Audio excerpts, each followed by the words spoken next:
O vídeo de hoje vai ser Aforismos para a Sabedoria de Vida de Arthur Schopenhauer. Arthur Schopenhauer entende que a vida sempre oscila entre o tédio e o sofrimento, certo? Então, num livro que parece não ser um dos livros mais pessimistas de Arthur Schopenhauer, que é o Aforismos para a Sabedoria de Vida, apesar de manter, de certa forma, alguns diagnósticos que podem ser considerados, de certa maneira, pessimistas perante o aspecto da vida, como, por exemplo, esse pêndulo, né, que Schopenhauer considera fundamental para montar sua abordagem por um tipo de busca ou busca para um estado de felicidade que é transitório, né? Como poderemos, de certa maneira, maximizar os momentos felizes, na verdade, na vida de um modo geral, ou diminuir os momentos de sofrimento, né? Então, nesse livro, Aforismos para a Sabedoria de Vida, isso vai estar mais explicitado através de algumas propostas, né, que o Arthur Schopenhauer vai elencar, pensando a partir de pressupostos inicialmente aristotélicos, posteriormente epicuristas, além de seus acréscimos por diagnósticos próprios acerca do que seria evitar esse tipo de sofrimento, ou evitar esse tipo de comportamento, ou evitar tipos de valorizações que podem se elencar num contexto de maximizar esses sofrimentos e se afastar desse bem-estar, de um estado de bem-estar que necessariamente para Schopenhauer não é possível ser cristalizado, né? Não é possível permanecer nele. De toda forma, vamos oscilar entre esse pêndulo, entre o sofrimento, a falta de algo e um estado de tédio, né? Um estado de tédio que vai ser causado justamente por, de certa maneira, termos atingido aquilo que nos faltava, né? De certa maneira. Então, vou explicar um pouco acerca das ideias centrais que giram em torno dessa questão do livro Aforismos para a Sabedoria de Vida, né? Para poder a gente chegar nesse ponto. Então, Schopenhauer parte de uma adaptação do pensamento de Aristóteles, que vai se pressupor que nós somos constituídos a partir de uma noção de uma tríade, né?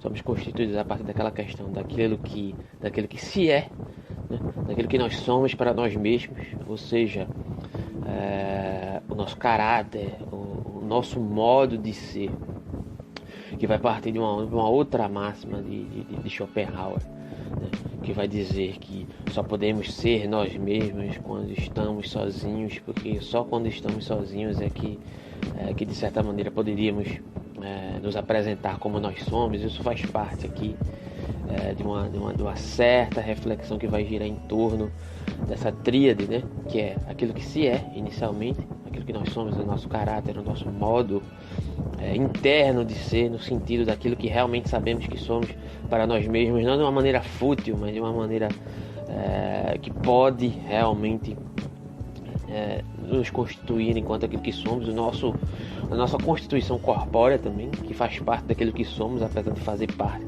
de uma noção de representação, de um contexto social, de adequação, mas aquilo que nós somos, não podemos escapar daquilo que somos, né? A partir também da nossa constituição corpórea, também faz parte, mas aquilo que somos, né? Aquilo que representamos ser, ou seja, o nosso contexto moral, a nossa honra para a sociedade, aquilo que a sociedade, o momento pelo qual nós nos relacionamos com o mundo, com a sociedade, aquilo que nós representamos ser para essa sociedade, e aquilo que possuímos, né, que vai ser abordado a partir de um prisma das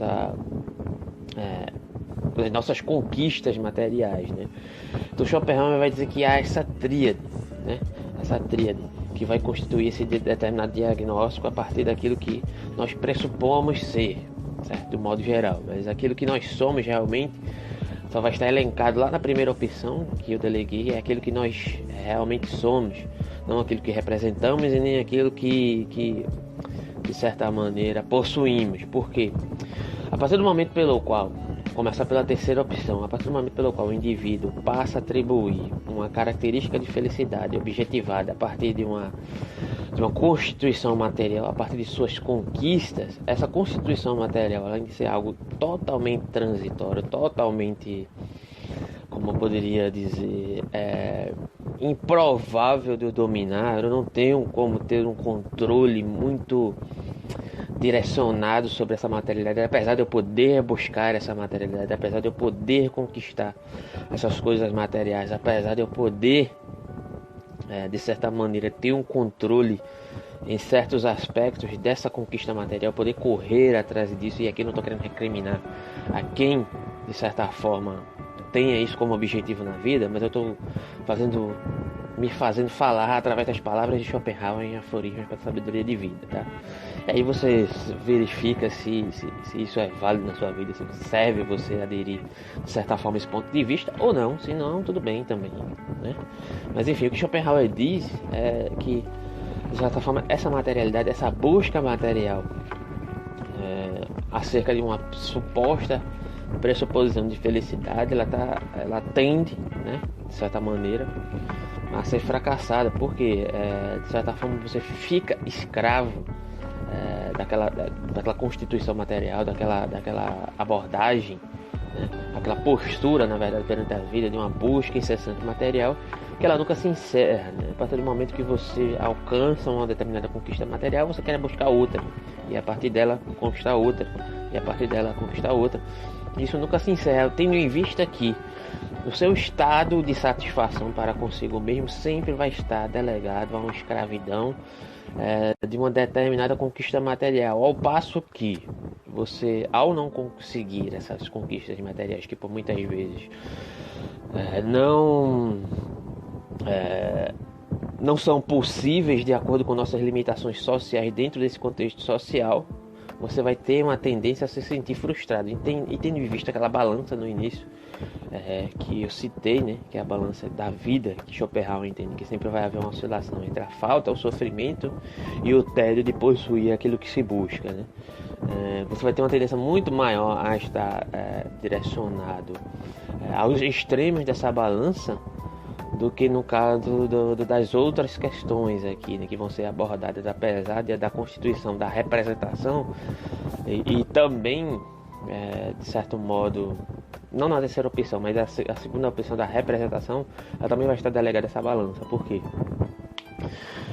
Quando você parte do pressuposto da segunda abordagem, que é aquilo que se representa, aquilo também, de algum modo, apesar de você, de certa forma, também poder controlar em um determinado aspecto aquilo que os outros acham que você seria, aquilo que você representa, apesar de certa forma aquilo que eu represento também fazer parte daquilo que eu sou, né? Mas é uma constituição mínima, né, daquilo que eu sou. Aquilo que eu represento é muito mais uma adequação àquele determinado contexto social que eu quero parecer ser, né, para aquele contexto social, para poder de certa forma ser aceito ou não aceito, né? Isso depende da postura que eu assumo diante dessa concepção daquilo que eu represento, a partir de uma noção de autossatisfação para consigo mesmo e para com essa inserção no contexto social. Mas quando eu delego, de certa maneira, meus objetivos pessoais, de atingir um determinado estado de felicidade, a esse contexto daquilo que eu represento, eu também estou delegado a de certa maneira, uma transitoriedade que por muitas vezes não vai depender de uma relação para comigo mesmo, para com aquilo que eu sou, né? Ou seja, eu sempre vou estar dependente daquilo que eu represento no contexto social, que não está ligado intimamente com aquilo que eu sou, com aquilo que eu represento para mim mesmo, né? Com aquilo que eu realmente sou. Ou seja, essa oscilação sempre vai depender de uma determinada representação social que está ligada àquilo que os outros creem de mim, ou aquilo que os outros, de certa maneira, podem disponibilizar de um acesso àquilo que eu sou através de um contexto de representação social. Então, não faria o mínimo sentido pelo menos aqui nesse contexto, eu delegar a uma determinada concepção de felicidade ou de uma busca de felicidade enquanto objeto, né? A primeira questão está aí, né? Delegar a felicidade enquanto um objeto, principalmente essa questão da representação, né? Aquilo que eu represento para um contexto social, como no contexto do Schopenhauer, né? Na época que ele vivia, existia muito essa questão de atingir a honra de um determinado indivíduo, e se essa honra era atingida, o indivíduo teria que, sei lá, de certa maneira, lutar para recuperar essa honra, porque aquilo que ele representa no contexto social seria importante para essa constituição de felicidade enquanto busca, enquanto objeto, né? E aqui não é minha intenção, e creio que também não é a intenção de Schopenhauer tratar a felicidade como um objeto, porque ele já coloca essa noção de felicidade enquanto determinadas concepções transitórias, né, que sempre oscilam, né? E essa questão da representação, apesar de constituir de certa maneira, de certa forma, aquilo que eu sou, ela não totaliza aquilo que eu sou, e de certa maneira também teria um determinado caráter transitório dessa constituição, a partir do que seria, de certa maneira, buscar uma representação realmente fidedigna a uma busca mais estável dessa noção de bem-estar, né? Essa eudaimonia, né? E por fim, aquilo que eu sou, né? Por fim, aquilo que eu sou. Schopenhauer, de certa maneira, vai concluir que, mesmo estando enquadrado nesse pêndulo, né, entre o tédio de já possuir aquilo que se busca em determinado momento, e de certa forma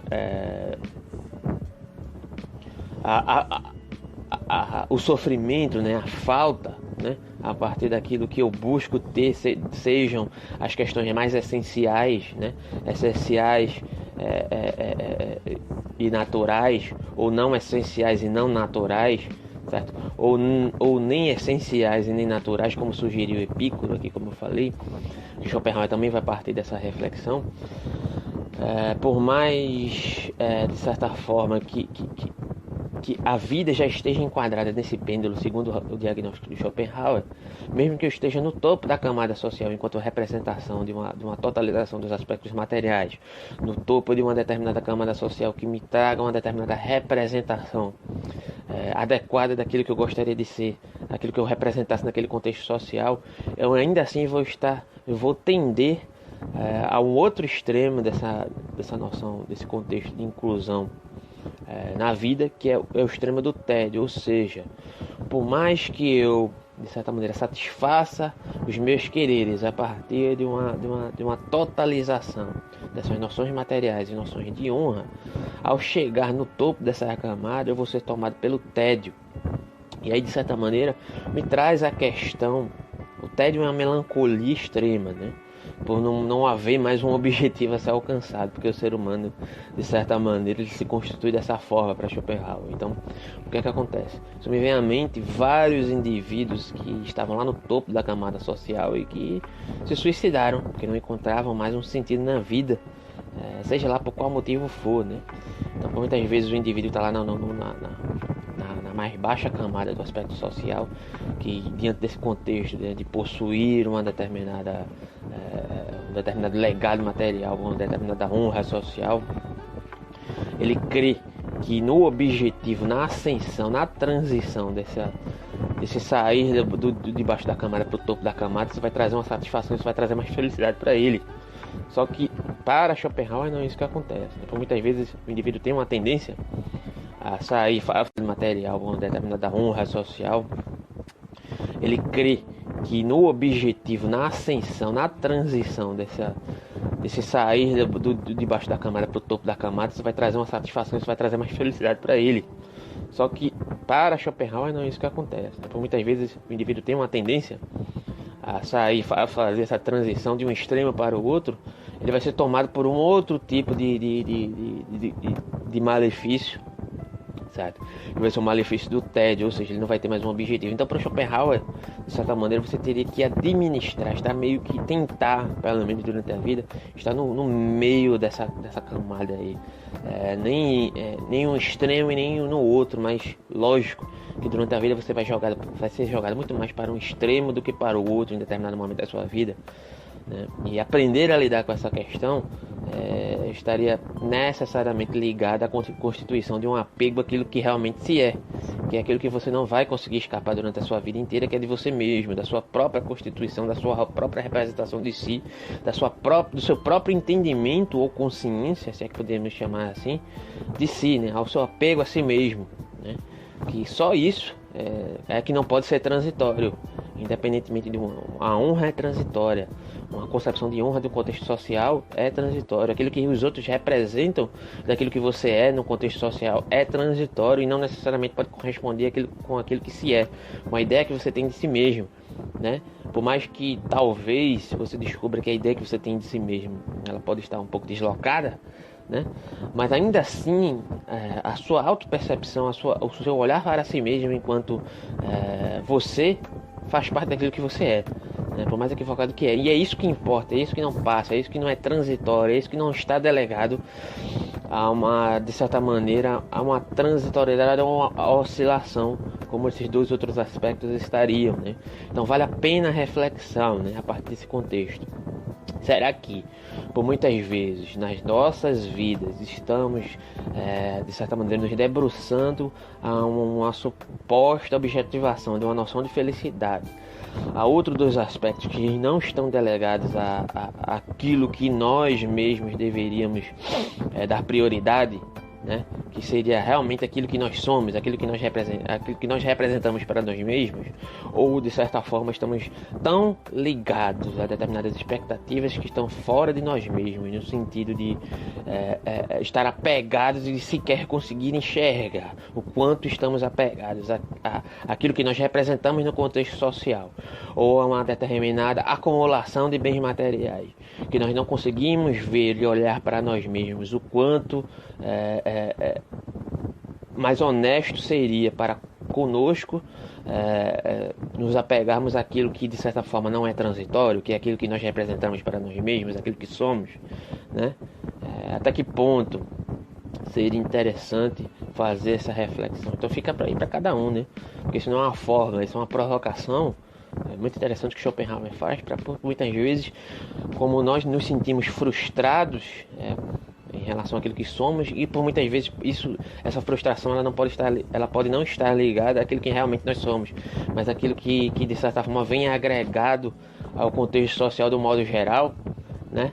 E que está tão impregnado em nós que nós não conseguimos nos desgarrar disso.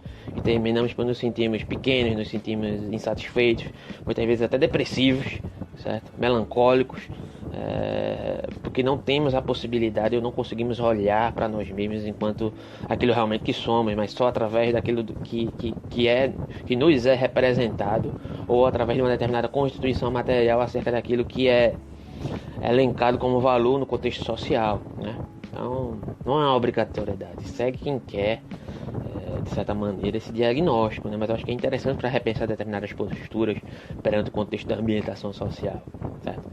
Então eu acho que é um livro necessário, certo? Aforismos para a Sabedoria de Vida. Dá o like, segue o canal, compartilha, e manda tua pergunta aí embaixo que eu respondo todas. Obrigado.